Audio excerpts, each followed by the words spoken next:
un besoin, c'est toujours un besoin qui n'est pas satisfait. Quand on comprend ça, eh ben, on gère mieux ses émotions. Parce qu'au lieu de se fixer sur l'émotion, ce qu'on va faire, on va justement aller à la recherche du besoin qui n'est pas satisfait. On va s'interroger.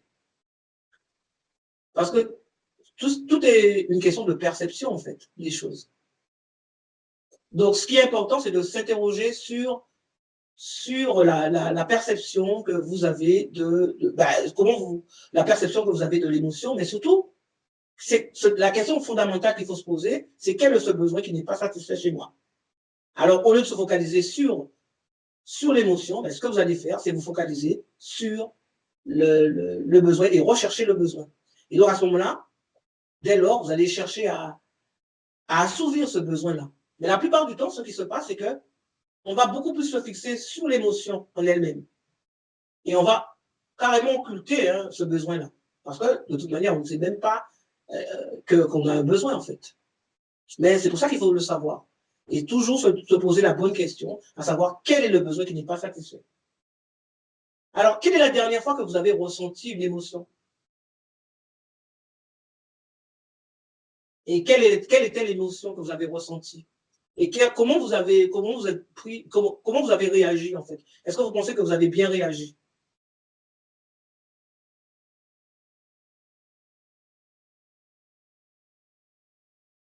Alors, j'attends les réponses parce qu'il y a 5 personnes qui sont en train d'écrire.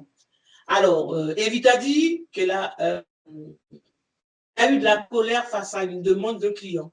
Et donc, voilà. Et je suppose qu'à ce moment-là, Evita, quelle est la réaction? Comment tu as réagi alors? Est-ce que tu t'es posé la question, est-ce que c'était le besoin? Est-ce que tu penses que tu as bien réagi? Donc, elle a essayé de garder son calme. Mais c'était pas gagné, c'est pas facile. Mais je n'ai pas bien réagi. Oui. Alors, c'était quoi ce besoin-là qui n'est pas satisfait? Devant, à posteriori, maintenant, qu'est-ce que tu peux dire? C'était quoi ce besoin qui n'était pas satisfait face à ce client quand tu as ressenti la colère? De contrôler la situation parce que j'avais trop de travail. Ah, le besoin de contrôle, hein. C'est quelque chose qui nous tue. Hein. Vous savez, la plupart du temps, quand on est stressé, on s'est rendu compte qu'il y avait 3 causes. Trois causes au fait qu'on soit stressé, qu'on ne soit pas bien, qu'on ressente du mal-être. Souvent, c'est parce que la première des choses, c'est qu'on blâme autrui. La deuxième chose, c'est qu'on essaie de contrôler quand on est dans le contrôle. Et souvent, quand on est dans le contrôle, on n'arrive pas. Et puis, la troisième chose, la troisième qui provoque du stress, de la douleur, c'est le fait de toujours personnaliser. Et on se pose la question pourquoi. Et à chaque fois qu'on va se poser une question qui commence par pourquoi, on est dans une impasse parce qu'on ne cherche pas, on n'est pas en mode solution. Donc, retenez en fait que la douleur, le stress, ça provient toujours de trois frustrations en fait. Une tendance à blâmer, voilà, 3 causes. Tendance à blâmer, la volonté de contrôler et le fait de toujours personnaliser, toujours demander pourquoi. Là, effectivement, au lieu de réagir il y avait un besoin de contrôler. Et donc, mais de toute manière, il y aurait de la douleur après, inéluctablement après, parce que le besoin de contrôle, ce n'est pas forcément une bonne chose. Mais par contre, la question, c'était de se poser, mais quel est ce besoin qui n'était pas satisfait? Sans forcément voir rentrer dans le contrôle, parce qu'on ne peut pas contrôler les gens. Hein. À chaque fois qu'on n'est pas bien, c'est parce qu'on essaie on sort de soi et on veut contrôler l'autre, on veut changer l'autre. Or, ce n'est pas possible. On peut se changer soi, mais on ne peut pas changer les autres. Donc, il faut arrêter ce contrôle-là, ce besoin de contrôler. C'est source de frustration, source de mal-être, de douleur. La bonne question, c'est de demander réellement qu'est-ce qui n'était pas satisfait.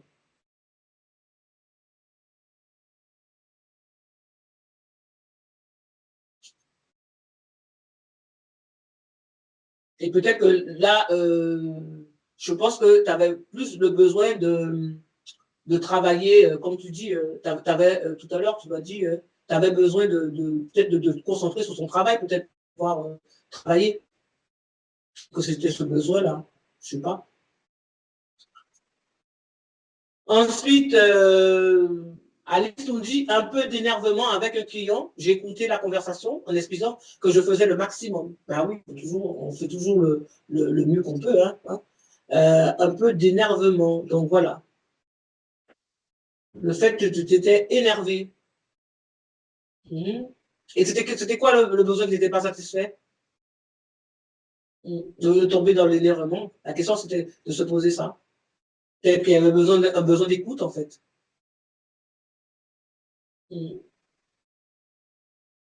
Hier soir, un propriétaire de chien qui ne tenait pas en laisse le sien, ça me met toujours hors de moi. C'est quoi ce besoin qui n'était pas satisfait, Seb? Ça, c'est encore un besoin de contrôle, hein, ça. Pas contrôler le chien. Hein. Par contre, c'était quoi ce besoin qui n'était pas satisfait? Ouais, vos valeurs.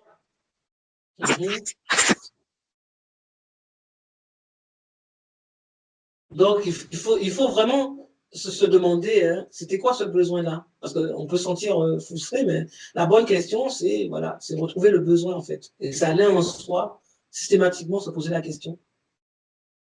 Au lieu de... Et vous allez voir, tout de suite, vous allez être apaisé, hein, en se posant la question, parce que... et là, effectivement, quand c'est un besoin de contrôle, là, justement, on prend compte, on se rend compte qu'il ne faut pas être dans le contrôle. Et donc, du coup, on peut essayer de revoir ça. Alors, la colère encore, j'ai essayé de faire comprendre à une personne un acte blessant, pleurer un bon coup et j'ai continué ma journée. Ah oui, effectivement, on peut pleurer aussi. Hein. Les larmes, effectivement, quand on arrive à... Ça permet de s'apaiser, mais bon. Mais voilà. Mais là, c'était la colère. Alors, la colère et puis la tristesse, hein, si on pleure aussi. Hein. Il vaut mieux être en colère qu'être triste. Parce qu'en termes d'émotions, hiérarchie des émotions, quand on tombe dans la tristesse, c'est déjà une perte d'énergie. Tandis que la colère, c'est une énergie. Mais la bonne question, c'est toujours de poser la bonne question, c'est toujours se poser quel est ce besoin qui n'est pas satisfait. Ah, les trois causes. Les trois causes qui provoquent de la douleur, c'est la tendance à blâmer. C'est toujours l'autre, en fait. Tendance à blâmer. Quand il y a quelque chose qui arrive, on dit, on se victimise, en fait. Et on se dit, voilà, c'est pas de ma faute. On trouve des excuses. Et on n'est pas en mode solution. Ça provoque de la douleur, en fait. Parce qu'on ne cherche pas la solution. On ne cherche pas en soi. Et rappelez-vous, c'est toujours de l'intérieur que ça vient. Ensuite, la deuxième cause qui provoque la douleur, deuxième chose qui cause la douleur, c'est le besoin de contrôler. Quand on veut contrôler l'autre. À chaque fois quand on veut contrôler l'autre, on est hors de soi en fait. Et donc, du coup, qu'est-ce qui se passe? Comme on ne peut pas changer les autres, on va être frustré. Et ça génère énormément de souffrance. Donc, il faut renoncer à contrôler pour pouvoir s'en sortir. En tout cas, il faut prendre conscience de ça pour éviter de tomber dans le contrôle. Il y a un bon exercice qui permet de le faire. Ça s'appelle le travail, se poser parce que, rappelez-vous, c'est se poser les bonnes questions, hein, encore une fois. Et il y a un exercice, peut-être que si vous voulez qu'on le fasse ensemble, ça s'appelle se poser les 4 grandes questions pour justement arrêter de blâmer, pour ne plus être dans le contrôle. Ensuite, la troisième cause, c'est le fait de personnaliser, de dire pourquoi moi. On est toujours dans le pourquoi, encore parce que on va chercher des, on va personnaliser, on va en mettre sur soi en fait, par rapport à soi.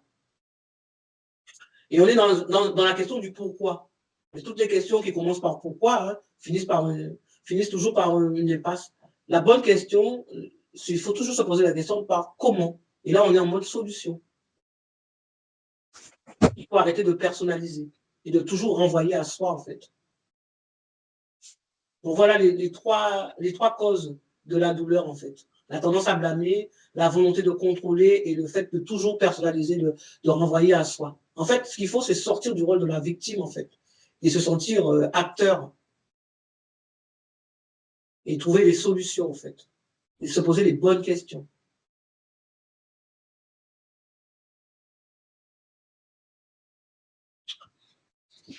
C'est comme ça qu'on arrive à moins souffrir, en fait. Alors, il y a aussi la question des croyances. Les croyances qui nous font beaucoup souffrir. Les croyances limitantes. Alors, les croyances. Est-ce que vous voulez que je vous en dise? Et vous me dites aussi hein, si je continue ou pas par rapport à ça. Est-ce que vous voulez que je vous dise alors, effectivement, alors, Ali qui dit ça peut être très difficile d'affronter ses émotions, il faut du courage. Effectivement. En fait, la plupart du temps, on pense que c'est du courage qu'il faut, effectivement. Il faut du courage. Mais le courage, ça s'apprend, ça muscle, en fait. À force, à force de voir que ça marche, en fait, on finit par prendre confiance, parce que c'est comme ça déjà que vient la confiance, hein, c'est par l'action. Et là, à ce moment-là, ben, on a envie de recommencer. Et ce qu'il faut, c'est toujours se poser les bonnes questions. Si vous avez quelque chose qui marche, qui fonctionne, eh ben, ce qu'il faut, c'est de recommencer. Si vous avez une méthode vous avez exploré déjà une méthode qui marche, et vous avez eu des résultats, eh ben, il faut continuer. Alors, Alexandra et Ornella me disent oui, vous voulez que je vous parle des croyances, c'est ça? Ok, bon, on va parler des croyances. Alors, les croyances, vous avez déjà entendu parler des croyances. Souvent, on parle de croyances. En psychologie, on parle de représentation. Et en coaching, on parle de croyances. Et on parle de croyances limitantes, des croyances, il y a des croyances aidantes, des croyances limitantes. Ah, ça renvoie juste à la religion. Alors, mais c'est pas que là, c'est pas au sens de la religion. Les croyances, en fait, ce sont des, comment dirais-je, des idées qu'on a sur soi-même, je suis, sur les autres et sur le monde en général. Et généralement, en fait, on a tous notre système de croyances. Et c'est aussi, ça inclut nos valeurs, puisque au fur et à mesure, les croyances se construisent, mais beaucoup influencées par notre éducation, par nos parents, par l'école, par la société. Donc, on construit, et chacun a son propre système de croyances, ce qui fait qu'à un certain moment, ce qu'il faut comprendre surtout, c'est que tous nos choix sont régis par nos croyances, même si on n'en a pas forcément conscience, mais on choisit par rapport aux croyances. Et quand on fait des choix, quand on prend des décisions, eh ben, c'est par rapport à nos croyances. Alors, ce qu'il faut, c'est apprendre à les reconnaître, nos croyances. Et notamment, il y a des croyances qui nous aident, mais il y a des croyances qui finalement, nous servent à rien. Et parce que j'ai pour habitude de dire qu'une croyance a la capacité de construire, mais aussi de détruire, en fait. Et quand on veut changer, eh bien, vous savez à quoi il faut s'attaquer? Eh bien, il faut s'attaquer aux croyances qui nous limitent, en fait. Ce sont nos blocages, en fait.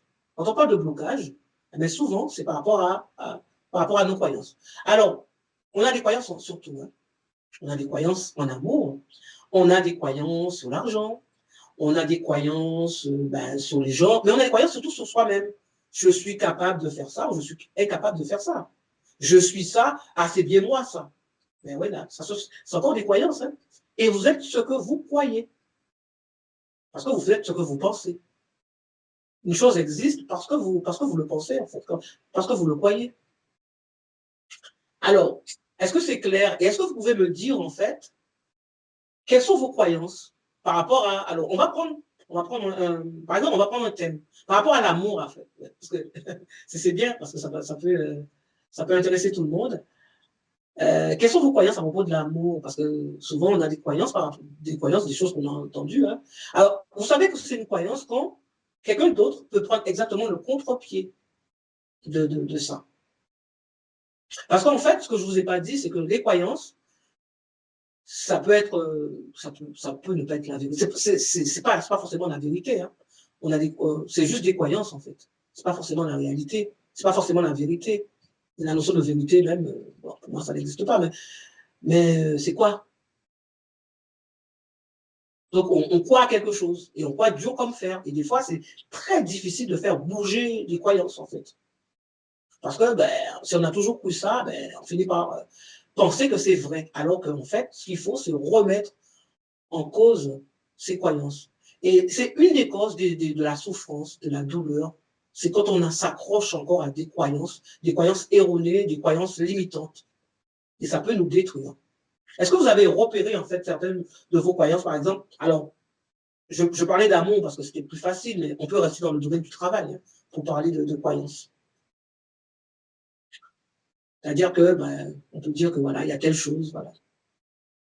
Alors, éviter en train d'écrire, elle va me sortir quelque chose par rapport à ses croyances. Alex aussi. Ça vous parle, les croyances? Vous voulez plus d'explications? Ou voilà, vous voyez un peu ce que... Parce que c'est important de ne pas changer les autres, mais on peut se changer soi, en fait. Mais c'est souvent à partir des croyances qu'on peut faire ce travail-là. Repérer ces sources, les croyances ben, qui sont limitantes pour vous, qui vous empêchent d'avancer. Donc, c'est très important de repérer ça. Alors, elle nous dit, ah ouais, il faut bien gagner sa vie pour être heureux. Ouais.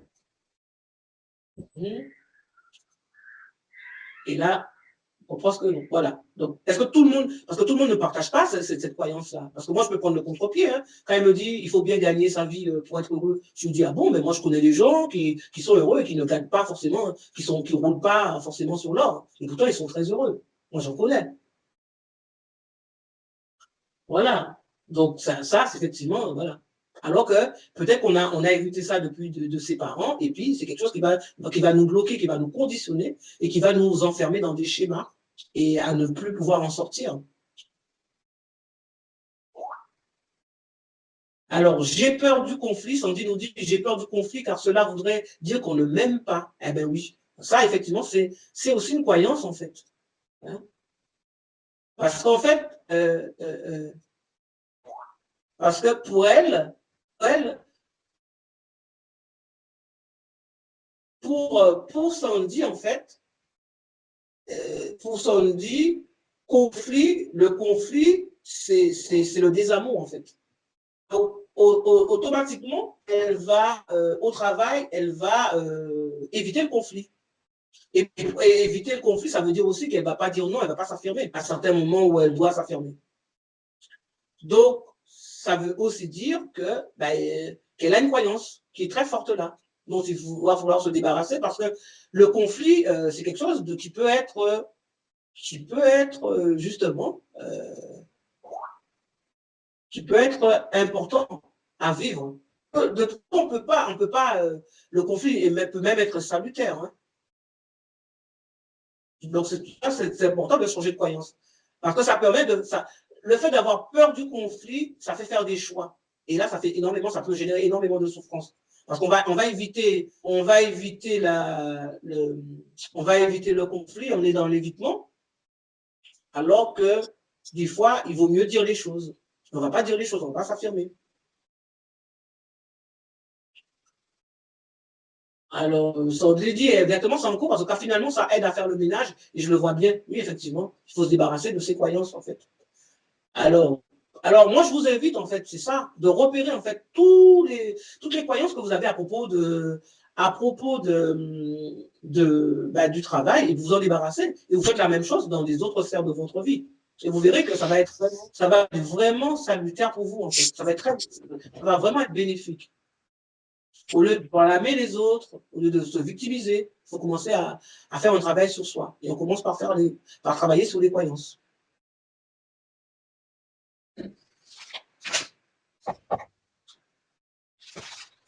Donc, c'est très important de travailler sur ça.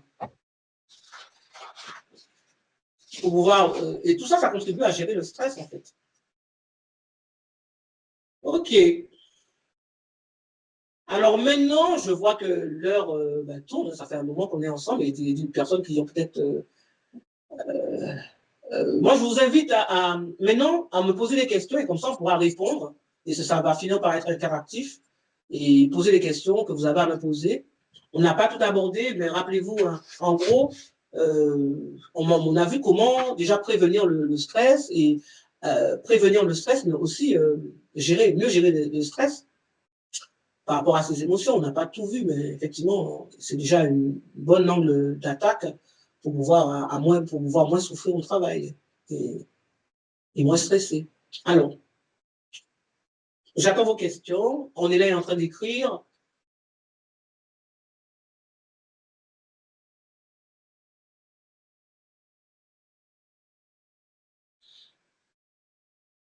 Alors, le sport aide.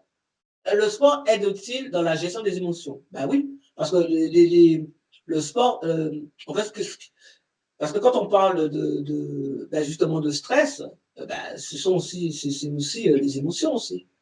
Donc effectivement, le sport, ça apaise, ça calme. Donc on n'aborde pas les choses de la même manière quand on a l'esprit apaisé, quand on bouge, hein, ouais, on est complètement détendu. Hein. Ça aide. Et puis le sport, ça permet aussi de respirer. La respiration, ça facilite aussi la gestion des émotions. Donc pratiquer le sport, c'est vraiment important dans la gestion des émotions. Ça fait partie aussi du processus.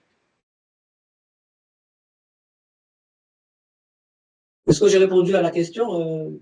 On est là? Oui, d'accord.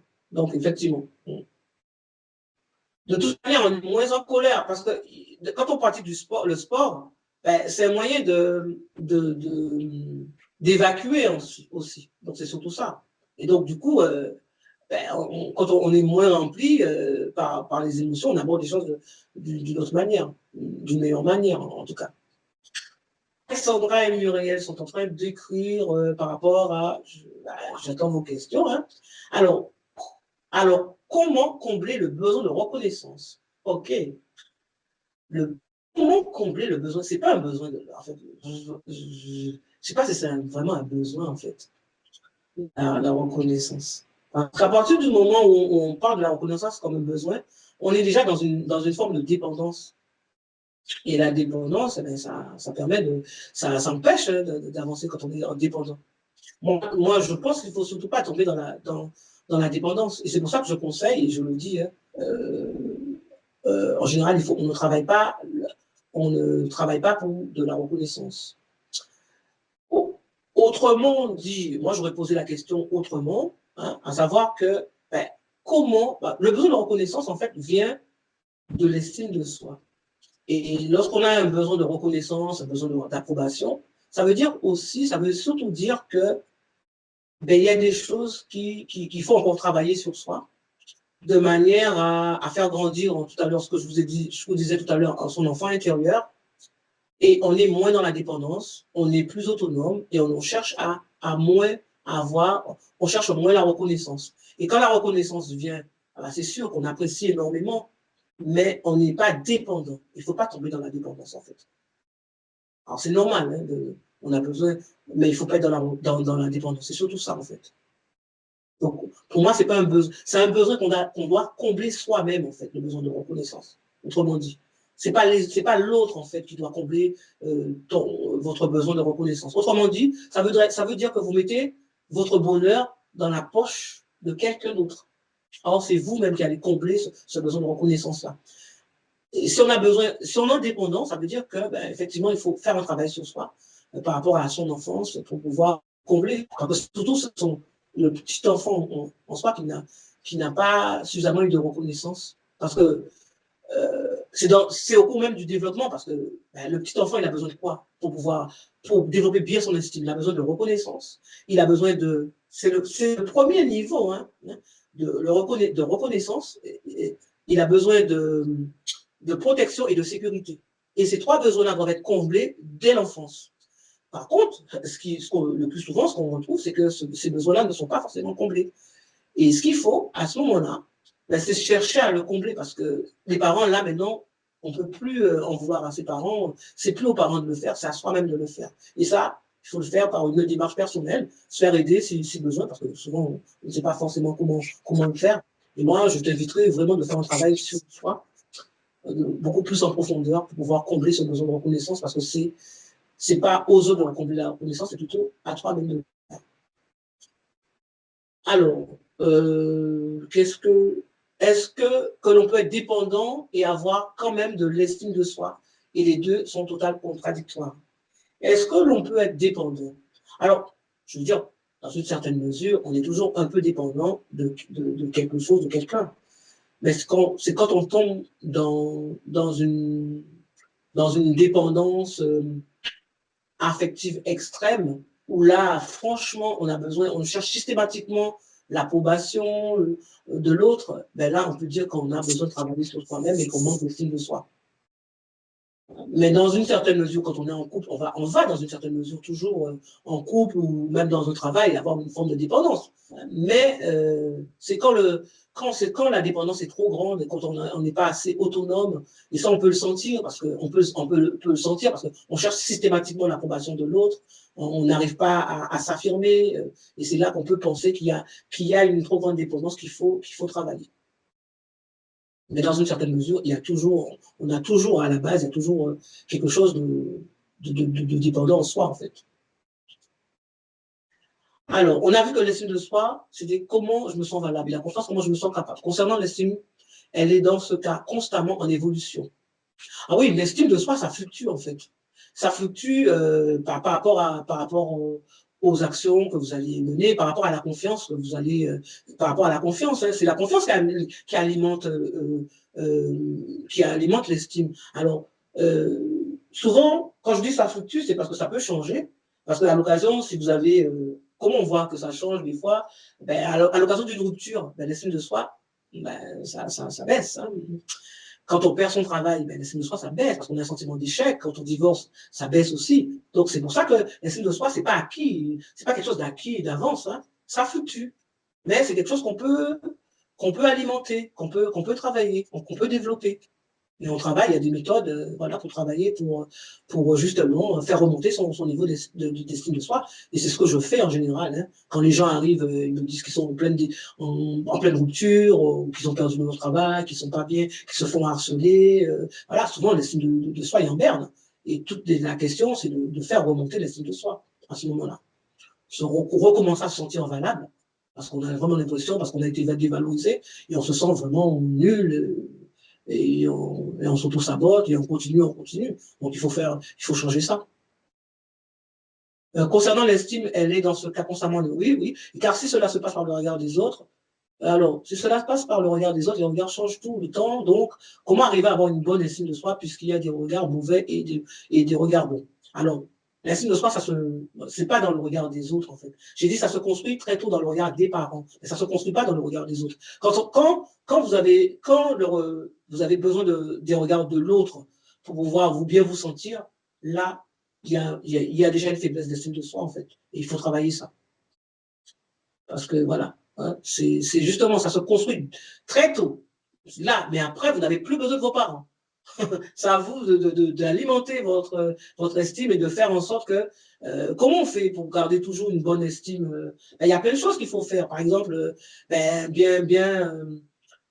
avoir de bonnes relations, pas de relations toxiques, choisir bien ses amis, son entourage. Parce que si vous avez tout le temps des amis qui vous rabaissent, qui vous dévalorisent, ben, c'est sûr que ça va finir par modifier votre regard. Donc c'est très important hein, de se protéger aussi de ça et de chercher, en tout cas, d'avoir un entourage qui se nourrit, qui vous nourrit. Hein. C'est important. Mais voilà, en aucun cas, l'estime de soi ne doit pas être recherchée dans le regard des autres. C'est plus au fond de soi que vous devez chercher. C'est de l'intérieur, en fait. Ah oui. Et les mauvais regards, en fait, quand vous avez les mauvais regards, mais sachez que vous n'êtes pas obligé de croire hein, tout ce qu'on vous dit. Hein. Il y a des mauvais regards, il y a des gens qui pensent du mal. Mais ce que vous devez savoir, et c'est pour ça que c'est important de se connaître ses valeurs. Parce qu'après tout, quand on sait ce qu'on vaut, ben, l'autre peut penser peut penser des choses mauvaises sur vous, et puis ça vous fait rien, en fait. Parce que, quelque part, vous savez ce que vous valez. Donc, c'est important de connaître ses valeurs. Et c'est pour ça qu'il faut travailler sur ses valeurs, sur sa valeur, sur son identité. Il y a la question de l'identité même, au cœur de ça. Connaître ses qualités, connaître ses atouts, mais connaître aussi ses faiblesses aussi. Parce que là, quelqu'un qui connaît ses faiblesses aussi, donc automatiquement, même si on vous dit quelque chose, vous savez que c'est quelque part la vérité. Et puis, ça me fait penser à la question de la critique. Comment faire pour justement... parce que souvent, au travail, il y a des critiques. Hein. Déjà, il faut faire la part des choses entre la critique constructive et la critique négative. La critique qui n'est pas du tout constructive. Mais en soi, toutes les critiques peuvent vous servir, en fait, et vous permettre de progresser.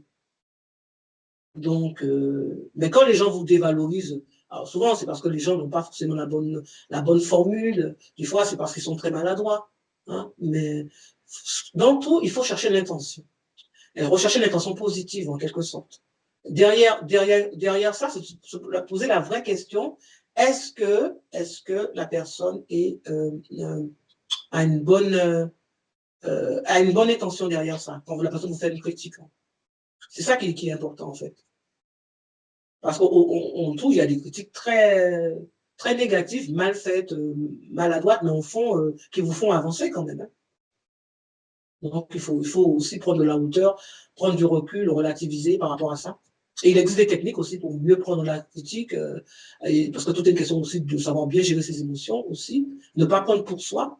Et sachez en général que quelqu'un qui vous critique gratuitement, parce qu'on ne critique jamais, non, gratuitement, c'est quelqu'un qui souffre aussi.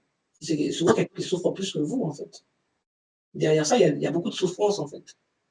Et donc, finalement, la personne est plus à blâmer, a plus comment dirais-je, à plaindre. Hein, et quand on est plus dans la compassion par rapport à ça. Voilà. Alors, je vois encore, il y a des questions. Quand on s'estime, on a beaucoup plus de discernement. Oui, c'est vrai. Ah oui, oui, oui. On fait plus la part des choses, en fait. C'est pour ça que c'est très important de s'estimer, en fait. Et c'est l'antidote de tout, hein, de la souffrance au travail. On ne souffre pas quand on souffre moins, et on se fait moins marcher aussi sur les pieds aussi. Ce qui est primordial dans la gestion du conflit, aussi du travail. Effectivement, oui, c'est bien, parce qu'on n'a pas abordé les choses de la même manière quand on s'estime. Hein. Sinon, on a des œillères, on ne voit que les choses comme elles sont. Ah, oui, c'est vrai. Ah. Après, des fois, il faut se protéger, se mettre des œillères aussi, des fois. Mais ça n'empêche pas de bien voir les choses. Et pas forcément prendre pour soi, et voilà. C'est dans ce sens-là que je dis ça. Est-ce que vous avez d'autres questions?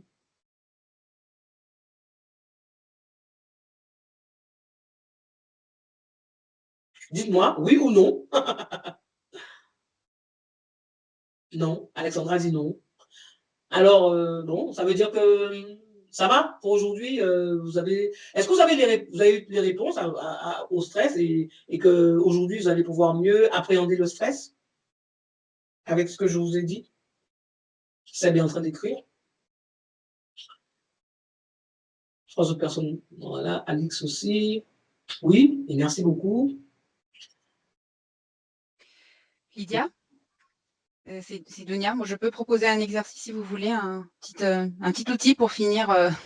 Ah ben c'est bien, C'est bon. Alors, Dunia, Ouais. Dunia est coach en bien-être, voilà, au bien-être au travail, donc du tout. Donc voilà, c'est bien. Tout à fait. Merci pour la présentation. Effectivement, j'ai aussi connu la souffrance au travail. C'est un bon début hein, pour commencer. Et donc, si vous voulez, moi, je voulais vous parler. Alors, je ne sais pas si vous connaissez, mais la matrice d'Eisenhower qui aide vraiment. Hein, pour le coup, je la pratique et ça aide vraiment. C'est utile à la fois pour le domaine personnel et pour le domaine professionnel. C'est une matrice qu'on appelle aussi la matrice urgent important. Donc, c'est une matrice qui va permettre d'organiser les tâches qu'on a dans la journée, dans la semaine, dans le mois, selon leur importance et leur urgence, parce qu'en fait, ce qui arrive aussi avec le stress, donc en plus de toutes les informations que tu nous as données, Lydia, c'est vraiment le manque d'organisation qui va faire qu'en fait, on va mettre à chaque fois de plus en plus d'énergie et puis à un moment c'est fatigant, on n'a plus la capacité de suivre et puis surtout on sent qu'on subit notre quotidien, on subit notre travail, on subit notre journée et donc en fait l'idée de cet exercice, c'est de classer deux axes, de dessiner deux axes, un axe d'importance, donc important, pas important, et un axe d'urgence, urgent, pas urgent. Et en fait, on prend la liste de toutes les activités qu'on a, de toutes les tâches qu'on a, et on commence à les positionner. Donc les tâches qui sont importantes et urgentes sont à traiter dans un premier temps, à les traiter vraiment en urgence. Les tâches qui sont importantes pour soi ou pour l'entreprise, mais moins urgentes, peuvent être déléguées. Les tâches qui sont pas importantes, mais urgentes. Alors, j'ai essayé de partager pour que je ne me perde pas dans l'exercice. Dans le... Voilà. Je ne sais pas si j'ai le droit, parce que je vais partir vraiment de...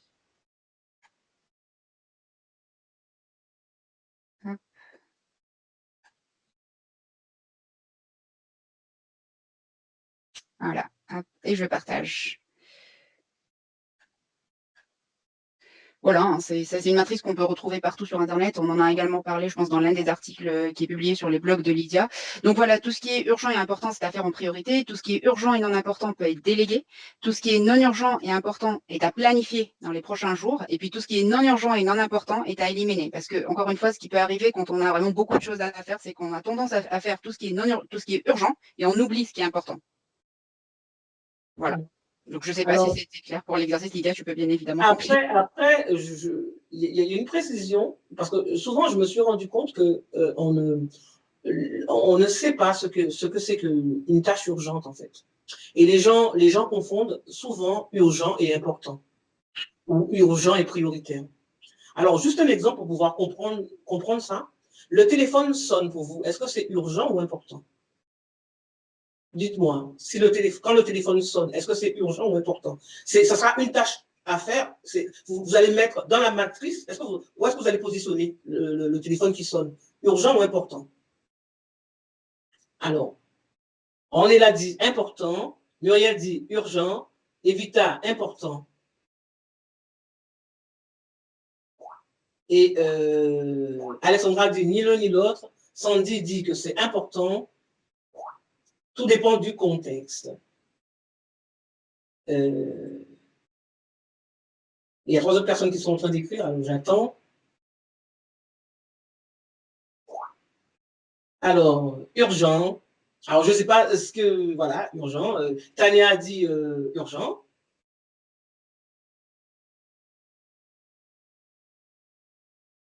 Et il y a 3 autres personnes qui sont en train d'écrire. Alors, ça dépend de qui appelle. Celle dit, ça dépend de qui appelle. Julia et Alex sont en train d'écrire, alors on attend. Alors, ça dépend de qui appelle, oui. Et puis, aucun des deux, ou dépend de la personne qui appelle. Voilà. Alors j'attends encore. Tania en train de répondre. Il faut s'en débarrasser en tout cas. Elle dit, il faut s'en débarrasser en tout cas. Et Tania dit urgent car on a un temps limité pour décrocher. Ah oui. Alors, je vais vous dire, maintenant, je vais vous donner la réponse parce que là, effectivement, il y a des gens qui mettent ça dans important. Vous voyez, c'est très difficile de savoir ni l'un ni l'autre. En fait, c'est une tâche urgente. Et c'est vrai ce que dit Tania, parce que le caractère urgent, c'est le caractère imminent. C'est si on ne le fait pas, le délai, il est passé, après on ne peut plus refaire, on ne peut plus revenir en arrière. C'est quand le téléphone sonne, ben, si vous ne le décrochez pas dans la minute voilà, des sonneries, ben voilà, vous ne pouvez pas. C'est ça, une tâche urgente en fait. C'est une tâche à faire dans le temps, au moment où ça se présente. Sinon, ça ne se présente plus ou ça peut se représenter. Mais en tout cas, au moment où on ne peut plus. Donc, c'est ça urgent. Mais une tâche urgente n'est pas forcément importante. Et c'est là où ça peut ne pas être important, le téléphone. C'est là que ce n'est pas important, en fait. Parce que, effectivement, donc, le téléphone, c'est urgent, parce qu'on doit décrocher. Si on ne décroche pas, voilà, on peut pas, mais ça ne veut pas dire qu'il faut répondre. Hein, c'est pas ce que j'ai dit. Hein. Parce que ce qu'il faut comprendre dans l'urgence, en fait, c'est qu'en général, on passe son temps, la plupart du temps, au travail, et c'est pour ça qu'on n'est pas organisé, c'est qu'on passe son temps à répondre aux tâches urgentes et qui ne sont pas importantes. La meilleure façon de s'organiser, c'est quand on sait qu'on fait plus de tâches importantes que urgentes. Et on sait quand on n'est pas organisé, qu'on est toujours dans l'urgence. C'est-à-dire qu'on est toujours en train de travailler sur des tâches urgentes, des tâches qu'il faut faire à la minute. Et on ne prend jamais le temps de faire ce qui est important. Parce que ce qui est important et qui n'est pas fait va prendre un caractère urgent après. si on n'y répond pas. Donc, la meilleure façon, c'est de vraiment savoir, de mettre les choses et de bien se servir du carré de la matrice et mettre les tâches en urgence, qui sont en urgence, qui n'ont pas forcément besoin d'être dans l'urgence. Ça veut dire que le téléphone sonne. On peut faire le choix de ne pas y répondre. Et mieux encore, moi, je préconise de mettre des délais, des créneaux horaires où on va décrocher. Parce que quand le téléphone sonne et si on s'amuse à tout le temps à répondre au téléphone, elles vont passer tout son temps à répondre au téléphone et on fait que des tâches urgentes mais pas importantes. Et là, à ce moment-là, on va courir. Donc, une manière vraiment de sortir de ça, c'est de gérer le téléphone. La même problématique se pose avec les mails aussi. Alors, je finis avec les trucs urgents parce que finalement, si c'est vraiment important, je vous assure qu'on va trouver un autre moyen pour vous contacter. Donc, le téléphone n'est pas... On va vous laisser un message, on va vous envoyer un mail, on va faire autre chose si c'est vraiment... Mais il faut laisser... L'urgence, c'est vraiment pas ce qui est important, en fait. Et en fait, dans la priorité, on a dit que l'urgence est important. Hein, voilà. Et tu disais que... Oui, je disais qu'en fait, finalement, la même problématique, on la retrouve aujourd'hui avec les mails en entreprise. Et en fait, c'est vrai que ça peut nous arriver à tous de vouloir traiter tous les mails. Et il y a une sorte de dépendance finalement qui va se créer parce que je ne sais pas s'il y a des mécanismes d'adrénaline quand on répond aux mails, mais on ne s'arrête plus. Et donc, de l'autre côté, on nous sollicite encore plus parce qu'on est réactif. Enfin, c'est vraiment un cheminement, c'est un cercle qu'à un moment, je pense qu'il faut casser. Oui, parce que les mails sont rentrés partout, nous envahissent maintenant. Et la meilleure manière de répondre aux mails, c'est mettre, pareil pour le téléphone, de mettre des créneaux, en fait. Parce que sinon, on est déconcentré. Et supprimer les alertes là, qui rentrent comme ça, de manière intempestive, parce que finalement, ça nous nuit plus que ça nous désorganise, ça nous déconcentre. Et donc, d'avoir des créneaux, hein, le matin, le midi et le soir, par exemple. Parce que si c'est vraiment urgent, là encore, si c'est vraiment important, là encore, les gens on va trouver un autre moyen. Mais généralement, si on met des créneaux pour répondre, voilà, voilà. Mais on n'est pas tout le temps à répondre. Et puis, avec le mail aussi, ce qu'il faut éviter aussi, c'est de répondre à chaud. Là encore, il faut apprendre à gérer ses émotions. Souvent, quand on reçoit un mail à chaud, et là, vous répondez à chaud, vous êtes dans l'émotion. Et c'est là où vous faites plein de gaffes, vous faites plein de maladresses, et c'est là qu'on arrive à faire beaucoup de stress. Ça génère aussi énormément de stress parce que ça provoque des dégâts. Ce qu'il faut faire, c'est quand vous rédigez, vous pouvez rédiger à chaud, mais mettre en brouillon, ne jamais répondre tout de suite. Et c'est après, il faut différer après, revenir après, prendre le temps de la réflexion, et après, vous allez voir que vous allez changer vous mêmes. Vous allez garder vos idées, mais vous allez changer, parce qu'il y a trop d'émotions, en fait. Et du coup, c'est des émotions qui font que, après, ça finit par clasher, donc il faut éviter.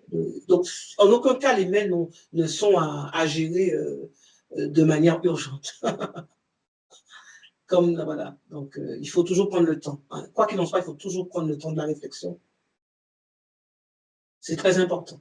Donc, l'organisation, ça fait vraiment partie aussi, une des causes, en fait, qui génère énormément de stress, c'est parce qu'on n'est pas organisé. Et c'est vrai que cette matrice, pour le coup, ça nous rend énormément service, la maîtrise de la SNOA, parce que ça nous permet de remettre, on va dire, l'église au milieu du clocher, comme on dit, je sais pas. Mais en fait, ça permet de remettre les pendules à l'heure, parce que ça fait que, on voit tout de suite ce qui est important.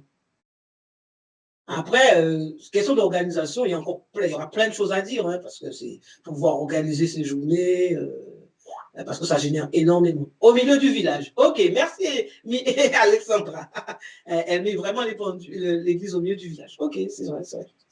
Alex est en train d'écrire. On laisse voir.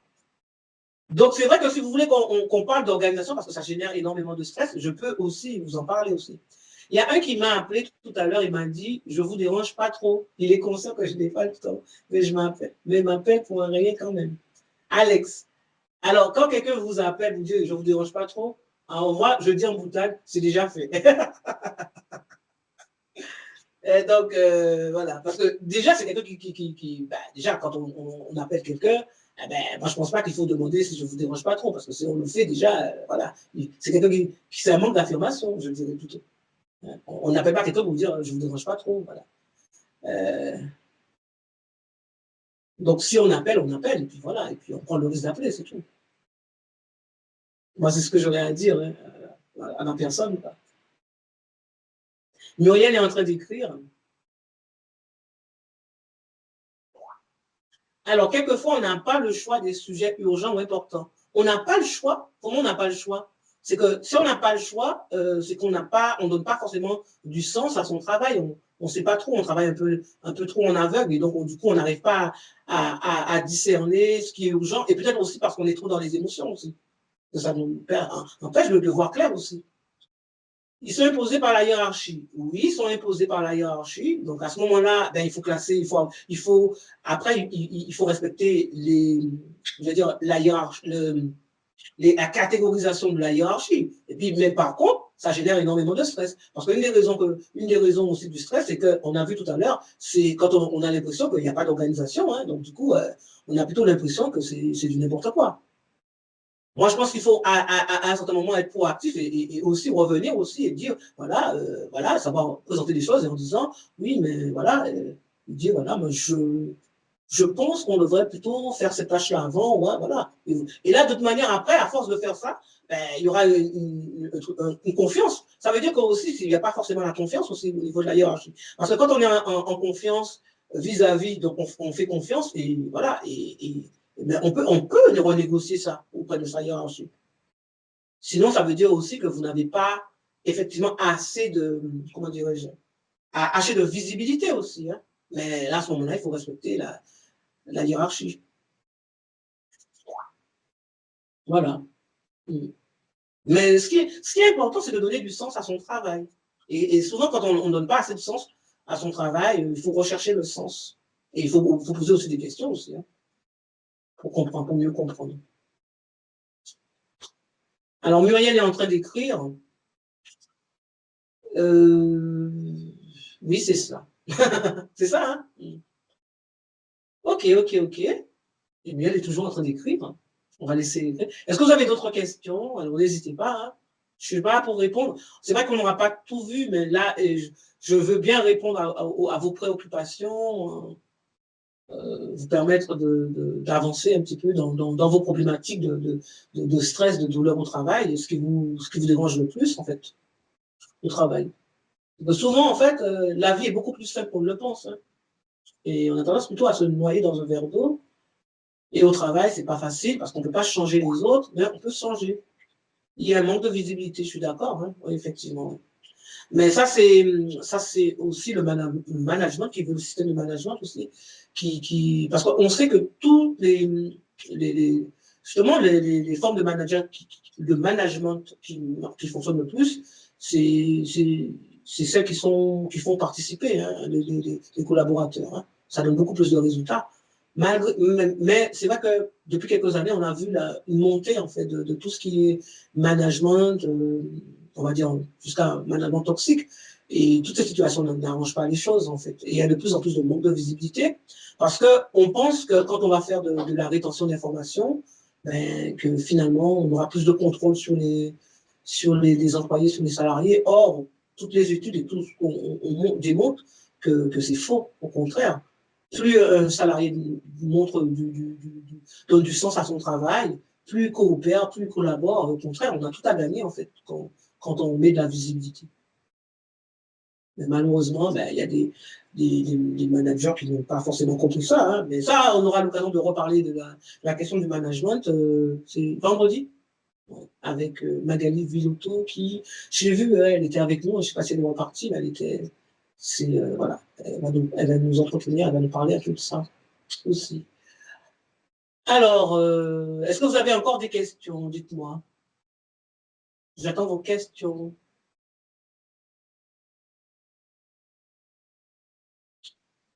OK. Il n'y en a pas?